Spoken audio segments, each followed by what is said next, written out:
Hi, everyone. We'll just give it a few minutes and then we'll get started.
Hello, everyone. Thank you so much for being here.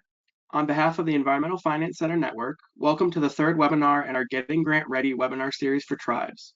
Today's session is on crafting powerful logic models for project success. My name is Owen Volk from the Syracuse University Environmental Finance Center.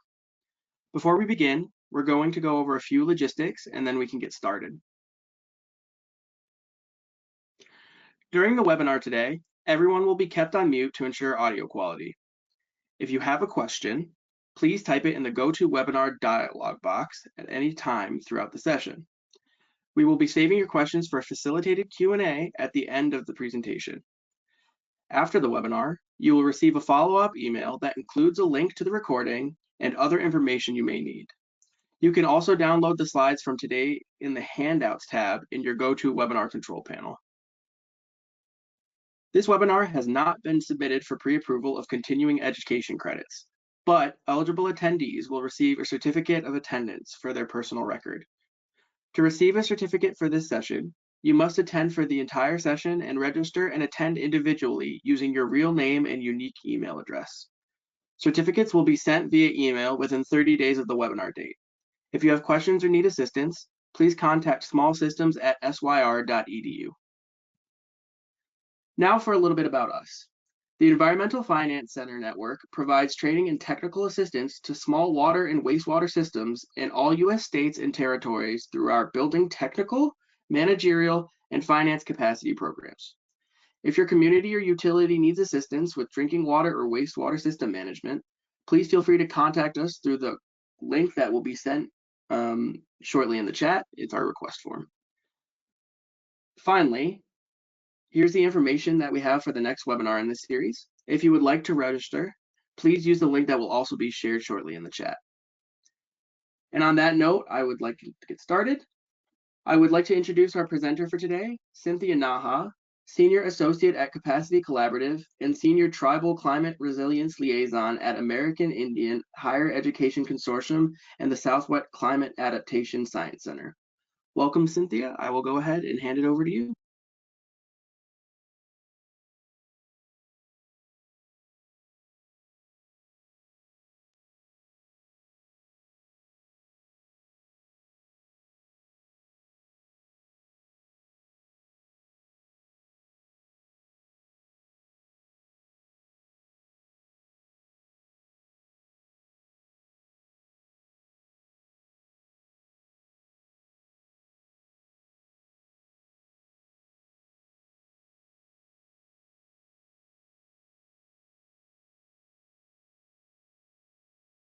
We are unable to hear you, Cynthia. Just 1 second.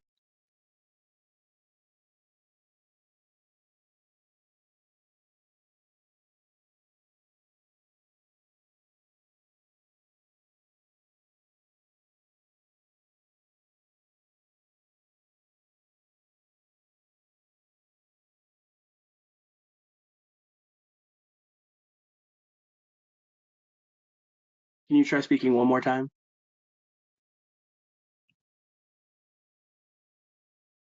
Okay, so we are still getting nothing. How about now? There we go. Okay, perfect. Sorry, that was my bad on my end. What about, are you seeing the screen? We can see your slides. Okay, perfect. I'm gonna go ahead and stop sharing then.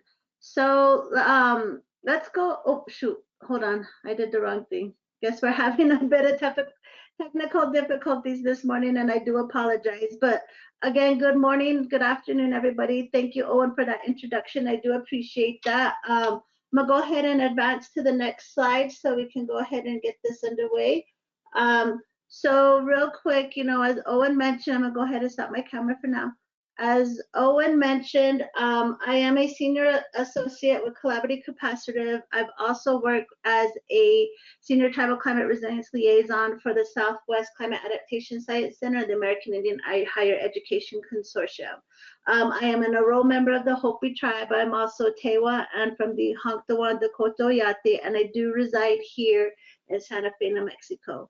Now, based off of my 20 years of experience working in tribal government in the natural resources and environmental field, my presentations and the other presentations that were shared with you, I believe last week and the week before, are all around grant funding for tribes. And I do understand that this is more geared towards small systems. But today, as we move along in this presentation and based off of my experience, I am going to talk more from a solid waste perspective as an example of how you can use the logic model.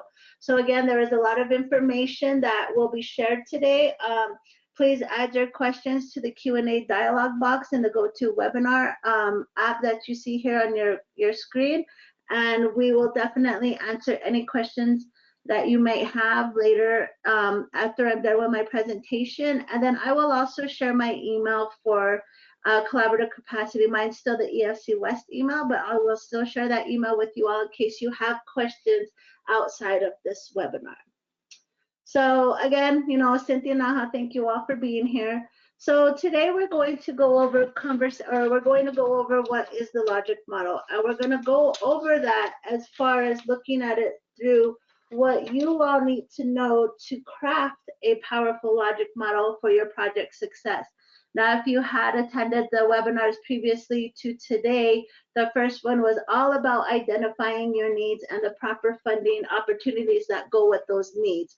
The second one was, basically just learning how to navigate through requests for applications, requests for, proposals are a bit different, but also looking at the notice of funding opportunities and all the fun federal forms that come with it. And of course, I say fun federal forms being facetious because again, it is a lot of work to do. It's a lot of information that you as the project manager or the grant writer needs to know. And if you're just now coming into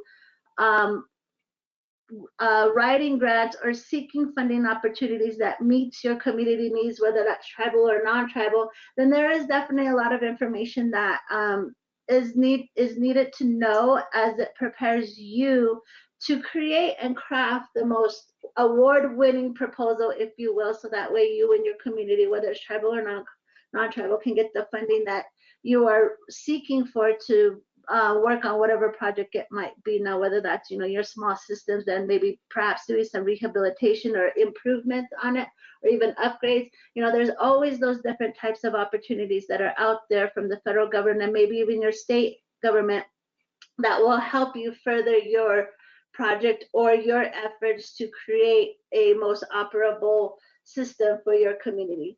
So let's go ahead and get started and talk about what is the logic model and knowing that it can be applied to any project or proposal that you are working on or applying for. So today the information that I do go over with you, it's not just using the logic model specifically to solid waste or specifically to building a recycling program. You can also use it towards, like I mentioned earlier, small systems, or even if you're looking at improving, what you have in existence, and maybe you are going from lagoons to maybe an actual full functioning wastewater treatment facility. So again, as we look at the logic model, we are all understanding that it's all about our outputs and outcomes. You know, it's really looking at what those tangible or direct results of the process or the task are, and how these outcomes will weigh into your outcome, which will have long-term effects of the activity that you're going to apply for or that you're proposing to do within your grant funding opportunity. So again, you know, there's a slight difference between your outputs and your outcomes, where of course outcome, you want to make sure that you're looking further into the future. Maybe you're developing, for example, a solid waste integrated management plan, and or even if you have a wastewater, maybe improvement plan, and you're looking at as your community continues to grow, and you notice that based off of the census data and information that you are growing, your community is growing exponentially by maybe 5–10% every 3 or 4 years. And so the next webinar, as Owen just mentioned, will be, strengthening your proposals with the right data. So again, as I mentioned, census data, it's very important to understand what information you all will need to look for to build your proposal and to ensure that you're strengthening it with the proper information you need.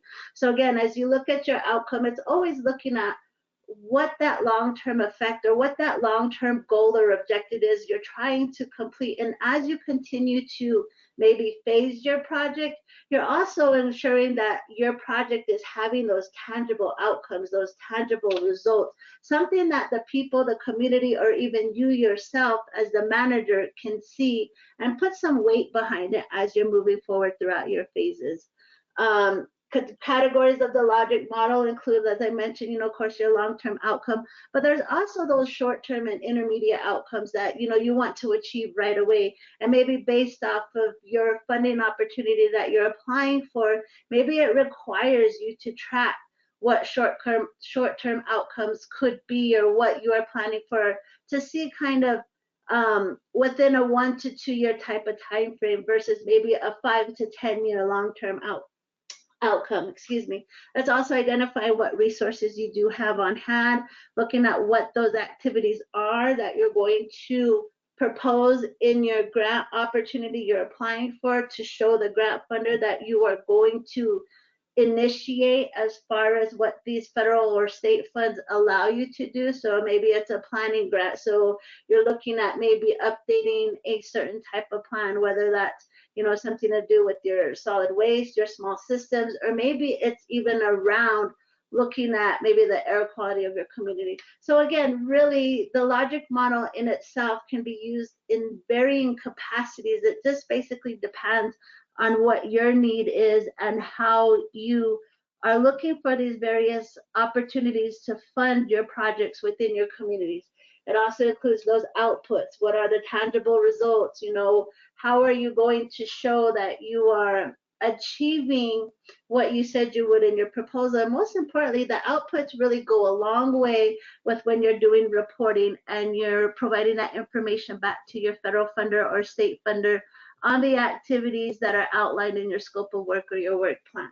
And of course, we'll continue to talk about scopes of work and work plan as we move into session 4 and 5, and even maybe in session 6, which is on developing a budget narrative, because all this information is very imperative to the work at hand as far as putting a grant proposal together based off of, what the request for application should look like. And I know in the last webinar series, I did show the different types of RFAs and NOFOs that are out there. And of course, remember that each federal agency is going to come from a different, so to speak, viewpoint, or come from a different perspective of what it is they're providing money for through this funding opportunity to help you build your capacity and whatever it might need based off of that NOFO. So here I just kind of show you a diagram of what a logic model could look like. When we talk about resources, of course, it's what you're going to invest in, the time, the money, the partners, the facilities. And we talk about time and money. Oftentimes, we're also looking at our staff. So you want to ensure that you have staff time allocated into whatever your funding proposal might be, making sure that the money does equate to those projects that are allowable in that NOFO or RFA that you are applying for.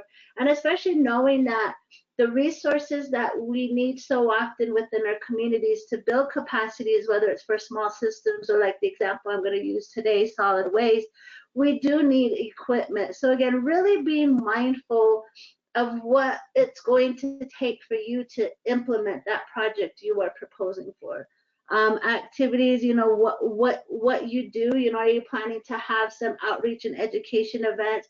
Are you planning to educate maybe the elementary school kids on proper solid waste management, like, you know, putting waste in its place, so to speak, to help keep your community clean and free of illegal dump sites? Or even if you're implementing a recycling program where you're trying to show and educate people that this is how we do source separation. You know, there's plastics 1 and 2, there's cardboard, you know, etc., things of that nature. Your outputs, you know, what you produce or deliver, you know, sometimes, you know, we do attend training. So I always like to put trainings across in either outputs or activities, because it's really important for our staff to be able to train and to know and to understand what it is they're creating for as far as this funding opportunity to meet the needs of their community, but to be able to learn and grow and build their own knowledge and understanding of, you know, the department or the program or the project at hand. So again, you know, it's always good to, you know, have some different events where you're going out there. Maybe it's Earth Day and you have a booth and you're trying to show your community, you know, the importance of, you know, maintaining your indoor plumbing or maintaining your outdoor plumbing, or just really, you know, doing your due diligence to be informative to your community. I think it really goes a long way. So those are definitely different types of outputs that you can implement into your project or your logic model as you're developing it for your proposal. And your logic model, you know, as you develop it, it can actually help you with several other grant opportunities that might be similarly related. Again, your audience, who are you planning to meet? Is it your customers? Maybe your tribal members are your customers. Maybe you're trying to identify some local neighboring communities that might also want to participate in your event or your workshop, or just maybe what it is you might do as far as that project, you know. And of course, as you're doing your outreach, you know, and you're reaching your decision makers and whatnot, you need to make sure that you are also identifying through the short, intermediate, and long-term outcomes, not just what you're proposing in your proposal, but what you hope this funding opportunity will enable and allow you to achieve that is tangible, in which the community can see. So maybe you're, you know, changing out, you know, a housing division from septic, because now you got a fully functioning wastewater treatment facility and you're trying to bring everybody online so they understand. So again, that could be your long-term outcome, where your short-term outcome, you're trying to educate your community members on why it's important to switch out those systems and what those benefits are. You know, so again, creating that knowledge, creating the awareness for short-term, you know, identifying different behaviors and practices that you see are changing in your community. Like I mentioned, maybe you're even trying to clean up illegal dump sites where you're now managing a fully functioning transfer station, and it is free, and you are requiring your tribal members or your community members to pay for the disposal of their trash versus just illegally dumping it somewhere out there in the environment, in an arroyo or next to a river, where it's actually going to create more damage than good. And then it's even more costly to have to go out there to clean up that illegal dump site versus trying to change behaviors and practices through your objective with your proposal that you're applying for whatever funding mechanism you are looking to make those, so to speak, behavioral changes within your community. So again, this just kind of gives you an example of what it looks like as far as those flows. Like it says, if inputs, you know, what is invested, then if outputs, what is done, then outcomes, what is that impact and what are those results? And I know based off of my experience in, you know, managing US EPA grants, that they're always wanting to know what that environmental result is. What is the overall impact that you are making? And oftentimes it's more that positive impact, of course, versus the negative impact. But what is that impact that you are making that not only can you see, you know, when you look out there, but you're also noticing within your community? So the logic model to me is really helpful.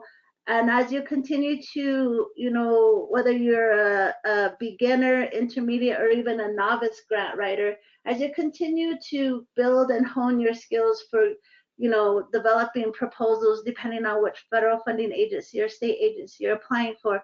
I really feel that the logic model goes a long way, and oftentimes some grants will require it, some won't, but just to keep in mind, it is a good process to go through. And even sometimes with your staff, when I was director of natural resources for Santo Domingo Pueblo, I would take the time to go through the funding proposal as I was writing it with my staff, who were going to be responsible for implementing the work plan or the scope of work, because it was very important for them to learn it, from point A to B, where you're developing to implementation to even collecting those results, because it really, one, makes them feel a part of the project, but two, it develops their skills to become that potential grant writer in the future, especially if you work for a tribe or maybe a rural community entity. You wear multiple hats. And so because we wear multiple hats, oftentimes that delegation of tasks and responsibilities do go down to our staff, because not only do we want to build their capacity, but it's much needed because we are stretched thin and we're trying to just create these monumental tasks, but really to see the end result, I think, is what's most important, is that impact. So as I mentioned, for the purpose of today's webinar, I am going to be using the SWIFR grant, which is the Solid Waste Infrastructure Recycling grant from the US EPA. And this was the example RFA that I did show, the request for application that I did show in the last webinar series that we had, or session we had. So this I'm just going to kind of use as an example to show you within the RFA where outcomes are, where outputs are, where these certain identifiers are for the logic model that helps give you a better understanding of why it's important to really develop and structure your logic model, so it only helps you strengthen your proposal. So again, from the SWIFR grant, an example of an anticipated output and outcome is, of course, the activity that's funding is to purchase, develop, or enhance infrastructure, or develop or enhance markets for your recycling program. And as you see here, it lists a couple outputs and outcomes. Of course, you want to know that as you're moving forward, the number of infrastructure investments and enhancements made spanning the spectrum of collection. It shows like the tons of municipal solid waste and construction and demolition debris that's collected, recycled, or composted. And really just kind of showing EPA that as you're building as you're developing your proposal, you are being mindful of what the outcome is you're hoping to achieve with this grant. Maybe you're trying to create new positions. As you see down here at the bottom, it says number of temporary or permanent jobs created. So again, that's always a great opportunity, especially if you're a small community, a small tribe, where you're getting grant funding that will enable you to slowly build staff positions or additional staff positions. Now, of course, if you come from a rural community or a tribal community, oftentimes you're well aware that we have multiple grants that do come in to our department through our tribe that fund, maybe one position, but there's 5 different grants that one staff person is responsible for doing. Or there are little pieces here and there. And of course, we'll talk about that when we get to developing a budget narrative, because ensuring you have staff time included in your proposal is always important, especially where those proposals and funding opportunities or RFAs allow you to do that, because there are some that are strictly project focused. So keep that in mind as you go through your RFA or your NOFO. Again, here's another example of, what anticipated outputs and outcomes, activity funded, establish, increase, expand, or optimize your collections. So remember, this is based off the solid waste and recycling infrastructure grant. So again, looking at it through that lens of either having a recycling program already up and running, or maybe you're in the process, maybe it's almost to that point of operation, but you're still collecting, whether it's municipal solid waste or construction and demolition debris, or whether you're looking at the reduction of greenhouse gases, from your facilities, from the collection of what it is you're doing at that facility, or the number of percentage of tribes and tribal members that it's served. That way it's showing that you've established that relationship, you've established that point of collection, you're increasing your numbers, you're also increasing the tonnage of what you're collecting from that entity to really help you expand and optimize your collection. So again, it's really important to understand that as you're developing or identifying what activity you're looking to fund based off of that specific NOFO or RFA, what those potential outcomes could be. This definitely gives you an example. It might not be the example you have to provide, but it's when you always finish your work plan or your proposal and you get it submitted to your coordinator or to the federal agencies, oftentimes you have those people like your project officer that you'll work with. And sometimes, in my experience, especially when I oversaw the General Assistance Program grant for US EPA for several different tribes, I've always had that working relationship with my project officer where if the activity funded, the outcome didn't quite really meet or support that activity funded, we'd kind of go back and forth and have conversations about what it is specifically I'm meaning or targeting when it comes to my output and outcome based off of that specific activity. So again, it's always good to have those good relationships with your project officer. Now again, keep in mind that including a logic model can make your proposal stronger. However, not all, like I mentioned earlier, not all grant opportunities may support a logic model.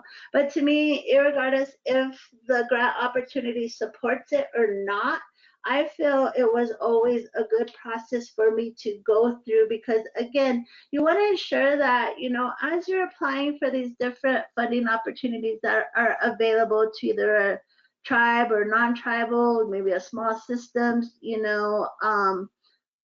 I think it's really important to be able to go through it, because especially as a department, maybe in a staff meeting or something like that, because it gives everybody a better understanding of what it is you're trying to achieve for your community, how these long-term outcomes are going to be beneficial, not just to the community, but even to the tribe itself or your entity that you work for, because the better that your tribe or your entity is at maintaining federal grant funding, as far as not just applying for it, but doing the reporting, providing those deliverables, having timely submittal of reports and drawdowns of the funding that you're allocated, it really goes a long way as far as weighing your tribe or entity as being, I guess for the lack of a better word, a superstar at implementing the grant funding that's coming to your community. So again, I always feel it's really good to go through a logic model process with staff, because it's also educating them on why it's important to really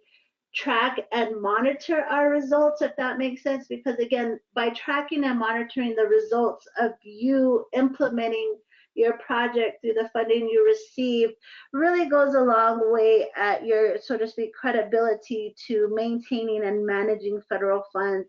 And it really helps you as you continue to seek federal funds or even state funds to build the capacity of your program, or even as different administrations are changing back at the White House, knowing that, one year we might get an increase in federal dollars for a certain program, maybe the next year it remains stagnant and the same, perhaps maybe because of other programs or other tribes maybe applying for a certain funding opportunity, that amount of dollars will go down lower. So again, it's always really good to pay attention to different things that are taking place at that congressional level, especially when it comes to Congress passing a budget, because again, we're very reliant, especially as federally recognized tribes on federal funds. So it's really important to really understand just the whole dynamics of how NOFOs work, RFAs work, and not just the federal forms and things like that, but knowing that things can change, and I guess being prepared for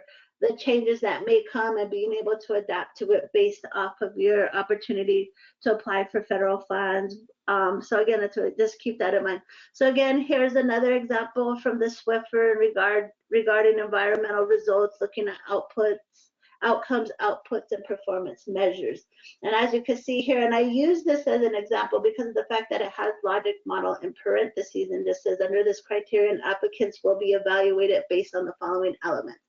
So in the last webinar, I did show you the evaluation criteria from the Swiffer. I think it was from the Swiffer grant that I showed. I did show those the review criteria because I think it's always helpful when you're reading through your RFA or your NOFO to look at what they are going to be evaluating your proposal on, because it really goes a long way as far as your efforts to put into your proposal to ensure that, one, it's meeting what the allowable costs are, it's meeting what the purpose of the NOFO is for the RFA, and it's meeting, any additional objectives that you might be required to. But then this also shows you what it is that they'll be seeking, as far as these environmental results and outcomes. And so it's really important to ensure that, you're paying attention to what is placed in a NOFO or RFA, because it really goes a long way to know that, how you, like it says here, applicants will be evaluated on the quality of the expected project outputs and outcomes identified in the application for the project. So knowing that, if you're going to, increase and expand your collection for your recycling and you're not, so to speak, meeting those environmental outcomes, then of course, you might get either less points for it, or as you move forward through your project and you're going to apply, say, for another phase of the specific funding, but because you didn't achieve your environmental outputs and outcomes, it could sometimes have, a bit of repercussion on you, especially for those funding opportunities that are reoccurring. Like, for example, for tribes, and my experience of working for federally recognized tribes, we always had the reoccurring general assistance program grant through US EPA. So that's what I mean, kind of like as you continue to apply for these reoccurring funds, how sometimes it can be monitored. And this, of course, all of this is tied to your budget. And so like I mentioned, we will go through that at the last session, which will be in a couple weeks. Excuse me, I apologize for that. One more, oh, sorry. So going back to the presentation, so why does the logic model matter? Well, as you can see here, it matters because it serves as a visual tool that helps define a program's goal. And I think, when you go through the logic model, it really helps when you meet with your community, if you're doing any type of outreach and education, or maybe you have a community event where, say, for example, the environment or small systems department program is required to do a presentation because it's just going throughout all the different departments and programs of your tribe or of your community or entity you work for. And so just give it a chance for everybody to kind of showcase and highlight what their program's goals, what the intended impacts are going to be, and how they plan to achieve them. So let's go ahead and break it down by category. So again, looking at the resource, the outputs and outcomes, all of these are definitely very imperative to your logic model, especially when it comes to those tangible results and the impact that you're looking for. So when we look at resources, so looking at what you will need in time, materials, and labor, so that means staff training opportunities, equipment, and maybe volunteers. Maybe you're doing a reforestation project, and of course your staff are required to be a part of the program because they're paid through this reforestation funding opportunity, or maybe even have volunteers, a call for volunteers, and maybe you're giving them an honorarium, maybe you're providing a stipend to them for their assistance, and maybe 10 hours throughout one whole week or something like that, depending on your project. So again, it's really important to identify all your resources and how those resources are going to meet the need of your project as well as the need of your overall community.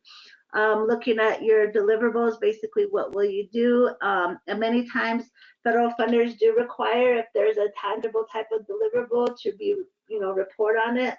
So again, perhaps what you plan to do is, a source reduction program, reducing the amount of, municipal solid waste that's based off a tonnage going to the landfill or a different transfer station, because you want to now start pulling out your recyclables and having that go to a materials recycling facility. So again, looking at what those outputs are, what you'll do, and what is your impact? What is your overall goal, or the impact you're hoping not just maybe you'll see as the department head, but what your community will see, as far as perhaps keeping the area where it used to be plagued with illegal dumping, clean and free of litter, free of recyclables, and showing, through your education and outreach, showing your community that yes, we can have a cleaner reservation. We can have a cleaner pueblo. We can have a cleaner, community or forested area, or our watershed, even looking at it through the lens of a watershed and ensuring that our watershed is free of litter, because the watershed, if it's littered and polluted, is definitely going to have an impact on the source of your drinking water, or what it is you might be trying to provide to your community as well. And again, this is just examples from my experience working in solid waste. As I mentioned, today's example for the logic model was using the Swiffer grant and my experience of what I've done with working 20 years in tribal government and environmental or natural resources management and environment. So just to give you some examples, so when I worked at Santo Domingo Pueblo, I started as their environmental specialist before their natural resources director. And so part of our GAP grant was to build a recycling program, to do source reduction, to pull out those recyclable materials from the municipal solid waste that goes to the landfill down in Sandoval County, which is Bernalillo, New Mexico. So looking at that, looking at what the scope of work was based off of our budget, I knew I had to purchase a recycling trailer and recycling bin to begin to do that outreach and education, to be informative not only to our tribal departments, but to our tribal members. And yes, we do have a recycling center. Yes, you can source, separate your recyclables at home, bring them and put them into the cardboard bin, the plastics 1 and 2 bin, the aluminum and tin bin. So again, just different opportunities where we purchased the recycling bins and the trailers and made signage as necessary, because we wanted to start to see the decrease in the amount of recyclables going to the landfill, reduce that tonnage. And again, this is where you really have to do full cost accounting, and you also have to watch what it is, the weight that you're sending to the landfill and what it is you're pulling out of the landfill, or the 40-yard cubic bins that's recyclable, to do the source separation, to really get that tangible result. So that way, when you're reporting your environmental outcome to your federal funder, you're seeing the difference in, say, prior to the source reduction program, we had X many tons, leaving the transfer station going to the landfill. But now, after the implementation of a source reduction program, we're seeing less tonnage going towards the landfill because we're pulling out those recyclable materials. So again, going back to the resources, perhaps your project will include 1 staff person, an environmental technician who will work 50% as full-time employee on this grant, but then also as 100% paid employee, he might work 50% on a different grant or a different funding opportunity that the tribe or your entity has applied for. Again, you also want to ensure that you are providing an opportunity for your environmental technician to attend trainings to build their capacity. So say 25% of his time as that 50% employee is going to go to training so he can become certified. Maybe he's going to be certified to become the 40-yard cubic roll-off bin driver, or drive the trash truck, however it might be for your community, or whatever project you're implementing into the logic model to get and identify what your resources will be. And of course, going back to, a couple of slides ago when I showed you just what the resources, outputs, and outcomes were, purchasing your equipment definitely is very important as a resource, because oftentimes the work we do at hand, and especially in the field, can't be done without the purchase of equipment. So it's always good to make sure that you have, if that funding opportunity or the RFA has the ability for you to purchase equipment and supplies, that you're accounting for those necessary items that are needed.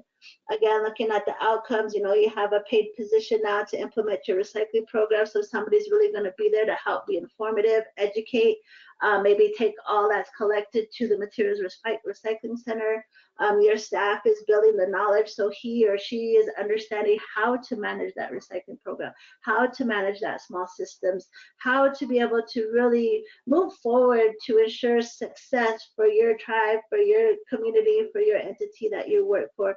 And again, making sure that you have the appropriate equipment and even the appropriate PPE to manage that piece of equipment within your facility, to know that your staff have been trained appropriately to know what it is they need to do to be successful and to maintain a safe working environment. Outputs, again, going back to identify what that staff person tasks are and making sure that his tasks line up with the objectives of the program, making sure that perhaps maybe you're only limited to $500 or $1,000 worth of local travel. So you have identified 2 local travels within your state that your staff person can go to, or perhaps maybe it's a little more like 3,000 or 4,000. So you're able to send your staff person out of state maybe one time a year to be able to go get maybe certified through EPA or something like that, and you're having to go to, say, the labs in Addison, Texas, or just different things depending on your location and where you're at and what you're sending your staff to. And also assuring, again, with the equipment, that staff have the proper tools and resources to be able to implement a program, because you can't go and implement a recycling program without having that equipment or the material or the supplies necessary to be able to do the collection. So again, really looking at all this from that perspective of the logic model really goes hand in hand as it ties together for you to not only build your capacity to strengthen your grant proposal, but also to strengthen your capacity to further develop your program, further develop your department, continue to build on staff's knowledge so that they are very understandable in managing these systems, managing these programs, building, the necessary data and information needed to continue to apply for future funding year after fiscal year. So again, this kind of taking another look back at the logic model, and I'm definitely being mindful of time. I do see it's 12:40, so I think I got maybe about 5 to 8 minutes left. So I'll kind of just, try to move through this as quickly as possible so I can leave that time. So again, just taking another look at this, again, knowing that as you build your resources, what you're investing in, identifying those activities that are really going to help you build your opportunities to continue to increase your capacity to host workshops, to be a part of Earth Day events, to be a part of an environmental fair, to reach your customers, to reach your tribal members, perhaps even to reach your leadership. So your leadership and tribal council is very understanding of the projects and the programs you're trying to implement and why it's important to apply for these different notices of funding opportunities, these different requests for applications. So again, because your ultimate goal is to really be impactful with your outcomes. Now, whether that's short-term, intermediate, or long-term. So again, just going through here, and I always forget to click on, the extra links when I have, additional information included. So again, going back to, as we talked about the logic model, and I mentioned on the outcomes, knowing that, of course, by the end of your project, you're hoping that you're increasing your knowledge, their skills, just the attitude and behavior around the changes your community might see, especially if you're going from illegal dump sites to a transfer station, or you're trying now to do source separation within your transfer station and your collection of municipal solid waste, and knowing that oftentimes you might not see, your outcomes until maybe 6 to 12 months after the project's completed. Maybe it's at the end of the project based off of your short-term goals, or who knows, 2+ years, maybe it's 10 years down the road you finally start to see those changes, which is okay, because I think, any minute change that we see and we notice and that is recognizable, I think that really goes a long way. And an example I can give is, when we started the recycling program in Santo Domingo with the trailer, there was this elderly Santo Domingo man that pulled up to the transfer station. He pulled out one piece of cardboard, and he walked that cardboard in and he put it in the cardboard bin in the recycling trailer.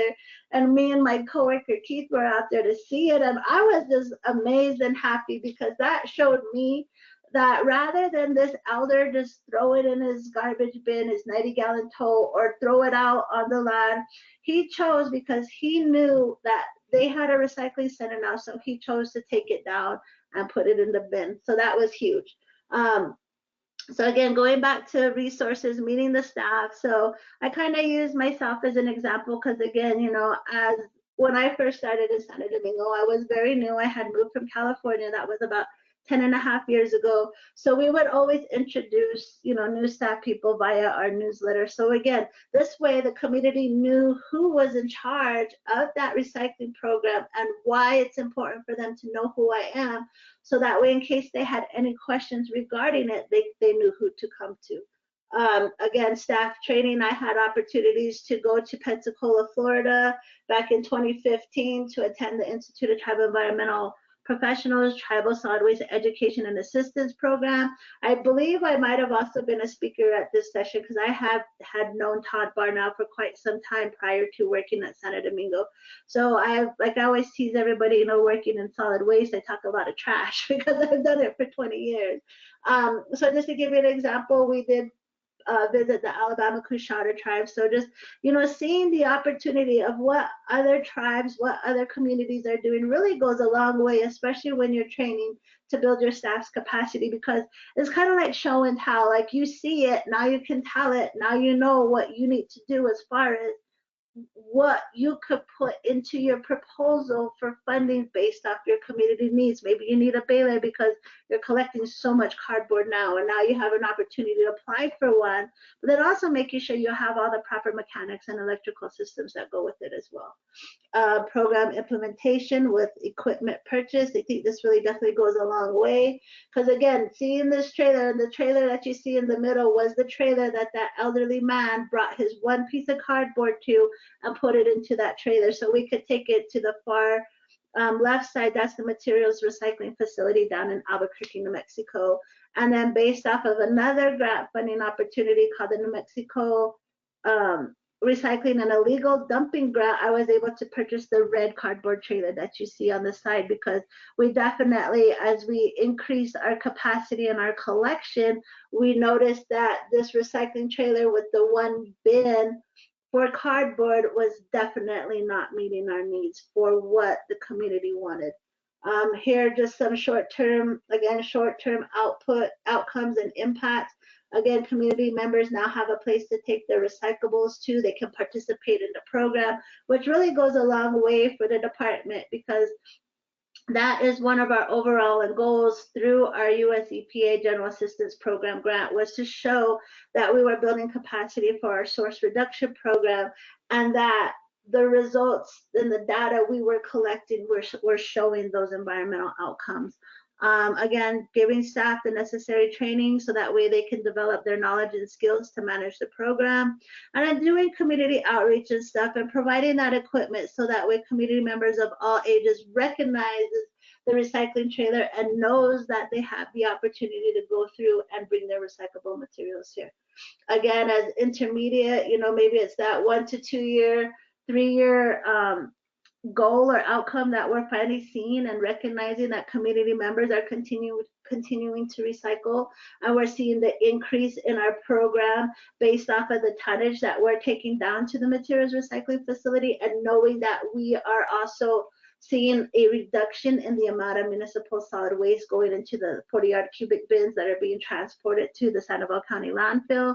And then again, community members of all ages recognize the recycling trailers. So as long as those trailers are there and you're informing and educating your community on what their purpose is on and why we have this recycling program, then you continue to see the need not only to build and expand upon your collection system, but you also see, like, especially the youth, and you hear other people like, oh yeah, we recycle, Santo Domingo recycles, you know, and so that's kind of really cool. And that's again going into the long term outcomes and impacts. You know, maybe 10 years down the road, you know, you no longer see, say, maybe your Pueblo or the reservation littered with a bunch of plastic, you know, with cardboard. Maybe, you know, people do understand that by, especially with cardboard and certain things, that by recycling it, we have the opportunity to help our tribe, you know, maybe increase some profit based off of what we're taking down to the MRF and what is really having that dollar amount allocated to it as far as recyclables are concerned.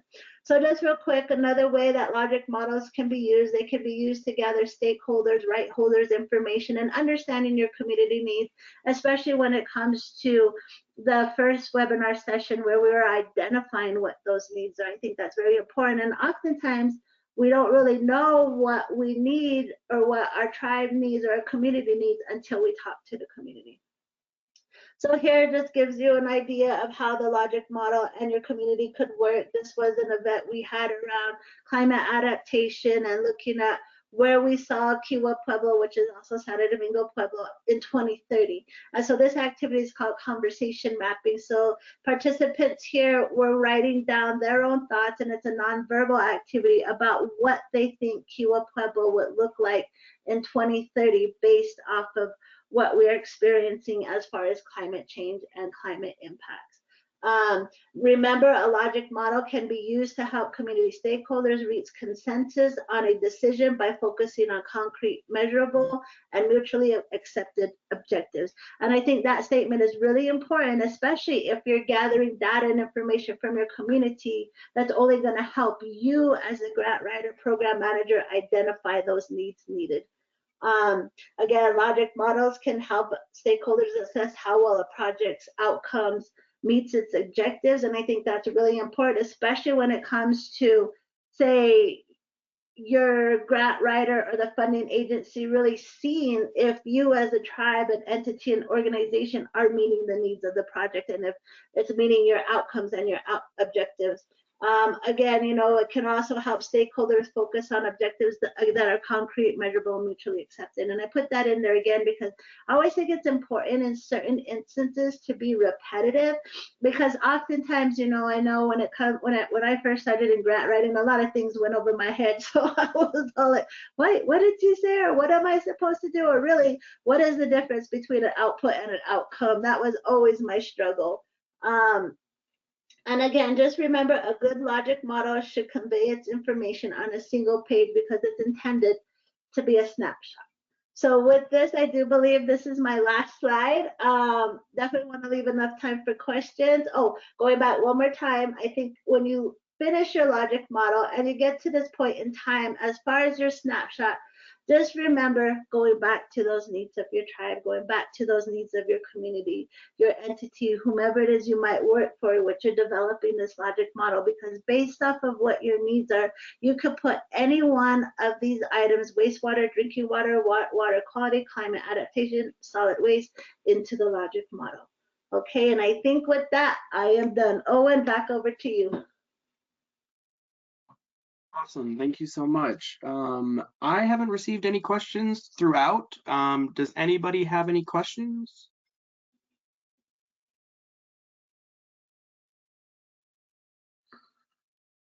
Feel free to share them in the questions tab on GoToWebinar.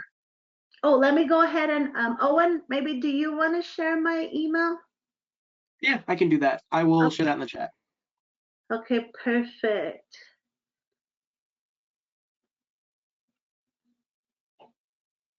And yeah, if you don't have any questions today, like I said, I do know it's definitely a lot of information to go through, and especially if you're new at the logic model. And I do apologize if some places I talked a little too long or too quickly, but definitely feel free to reach out to me. I'm always willing to provide assistance to the depth and degree of my knowledge, of course, but also just to, be helpful, because I really believe in, helping others, and doing the diligence in that way. I wouldn't be where I'm at if it wasn't for the help of a lot of my colleagues and a lot of those that, have taught and showed me the way, and really to enable me to build my capacity. So again, if there's no questions today, there's no pressure, but we can always catch up.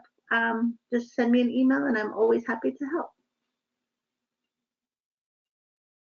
Awesome. I'll give it just a minute or two more just to see if anything rolls in.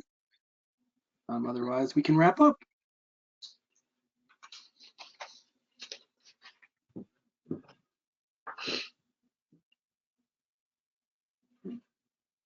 Haven't gotten any questions, but I will say people are saying thank you. Okay, perfect. And for those of you that are in here for the long haul, we got 3 more. Of course, next week there will be no webinar, and I will come back to you all for milestones, metrics, and measurements. I believe, oh no, strengthening proposals with the right data on December 3rd, I believe. Yeah, that is the next one. Okay. Okay, Perfect. so All I right. Oh, will and well, wrap thank us you, up. everybody. Okay, I appreciate it. Yeah. So a huge thank you to Cynthia for sharing her expertise with us today. Following this webinar, you will receive a follow-up email with slides from today and a link to the recording. We also ask that you complete the webinar evaluation following the webinar so that you can let us know your thoughts on today's session, and that helps us plan for future webinars on topics that are important to you. So thank you again, and we hope to see you at future EFC events.